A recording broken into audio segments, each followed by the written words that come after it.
Well, great. Thanks so much for that kind and generous introduction that I wrote. I'm kidding. You have to Venmo me the There'll be $20. $10 in your Venmo, Kevin. I have your Venmo address that you emailed to me earlier today. No, seriously, thank you so much for spending some time tonight with us. I know you have 20 billion things on your to-do list, so I find it a great honor to be able to talk to you and talk to you about something that's a passion of mine, which is ABBA, and also civil rights, which I know is a passion of yours.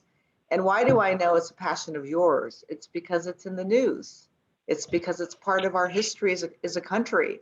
In the news now is all this anti-Asian violence across the nation. How can we ignore what's happening to our elderly in Oakland, Chinatown? That's my old stomping grounds. How can we ignore what happened to that poor man riding on a subway in New York, getting his face slashed with a cutter? I mean, how does this happen?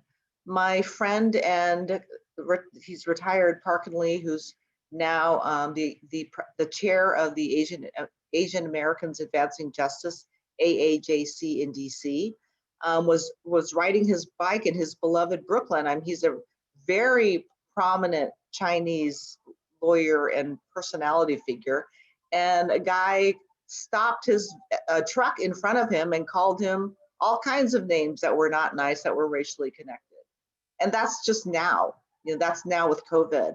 But if you look back at our past too, the way our people have been mistreated, the Exclusionary Act, all of my relatives and including my parents sent to incarceration camps during World War II, there is just no way to ignore the fact that civil rights is always important, and I would submit now more than ever.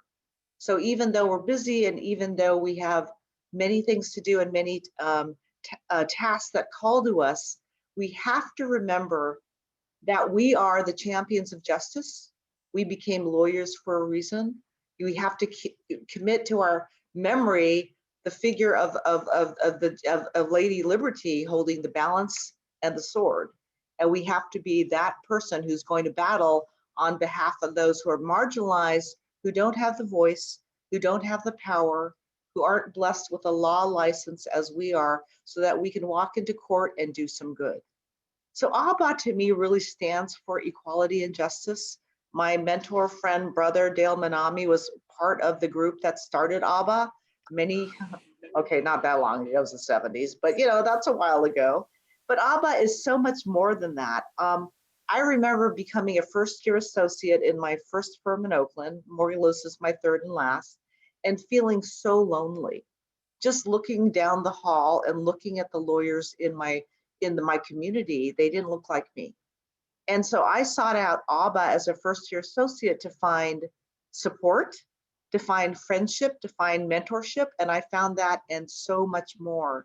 What I found was that AABA is not only the civil rights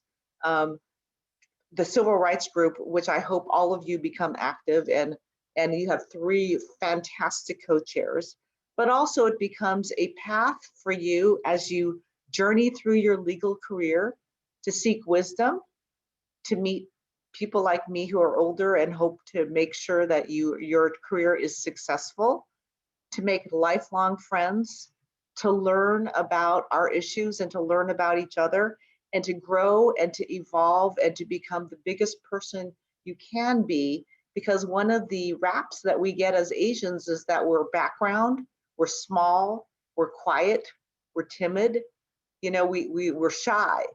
But actually we are pioneers, we are trailblazers, we are movers and shakers, and we are champions of justice. And I want all of you to remember that. I remember too, ABBA is social. I went to an ABBA dance at Hastings. Oh my God, this is like 1984. And I met my first husband there, who was a Chinese lawyer. I know, isn't that great gossip?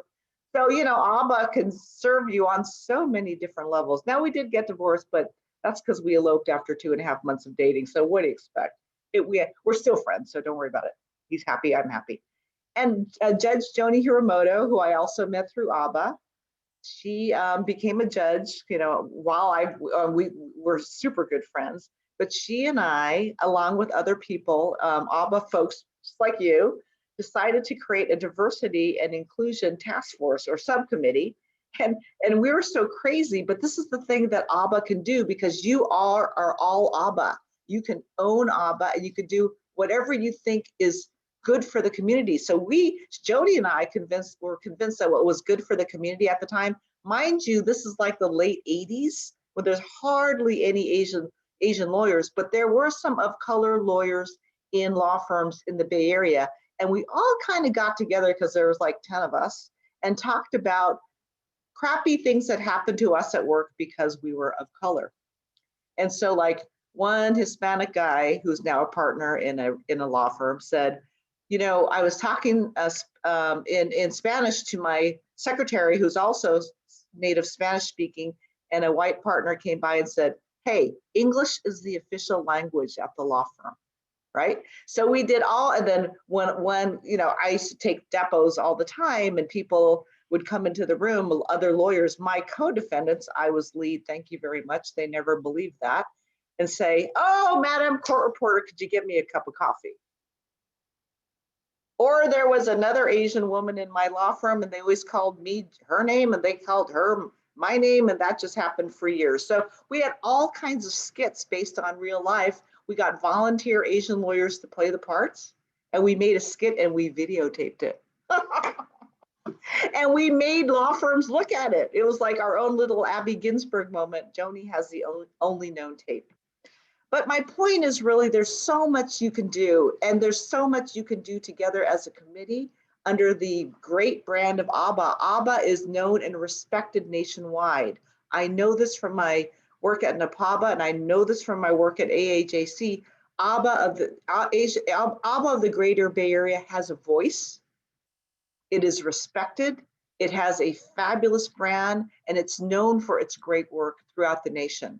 So I hope all of you can find the time to look to Kevin and Annie and Madi and say, yes, I want to be a part of this Civil Rights Committee. I want to be a part of the good work, and I want to help make sure that Asian Americans in my time see some justice and equality. So I think that's all I really want to say, and I would love to answer any questions that you have, make any further comments. But I could actually talk all night, so you really don't want me to do that. I